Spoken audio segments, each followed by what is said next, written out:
Catherine Hayward, a physiotherapist from Therapy Focus. And I'm Jessie Diamond Curtis. I'm a speech pathologist at Therapy Focus.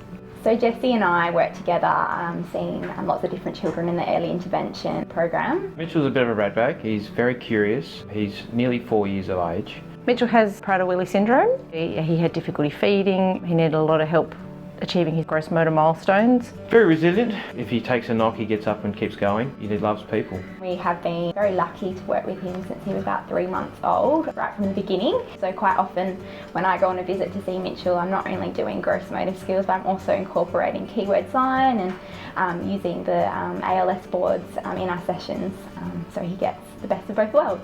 And that's vice versa, obviously. If I'm visiting Mitchell by myself without the physio, then I'm going to be making sure that we target some balance activities in there as well, so that Mitchell's getting a little bit of something all the time. He needs challenging. It's easy to let him sit in the corner and do nothing. If you don't engage with him, he will just happily play in the corner. But that's probably the greatest fear, is we won't realise his potential. Family collaboration is essential for early intervention. I think that's something that we really enjoy about working in early intervention, is how much time we get to spend with families and parents in particular. As a toddler, he needs help with his communication more than anything, so that's where we start to do some more things with Jessie and speech therapy. Quite often I'm working with parents who then work with the child rather than vice versa. Obviously, if we're working with parents and carers more often, then the parents and carers have more opportunity to be doing the intervention in their everyday lives, which is the best way to achieve outcomes in early intervention. Early intervention is vital.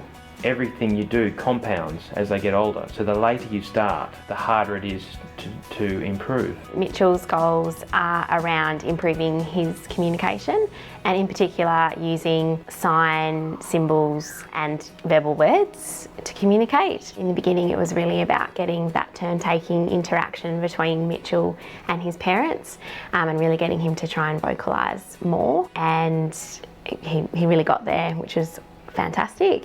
We've been using the various programs that these girls have implemented, and they've been fantastic. I think one of our biggest milestones is just being able to say yes and no and tell us what he would like and what he wouldn't like.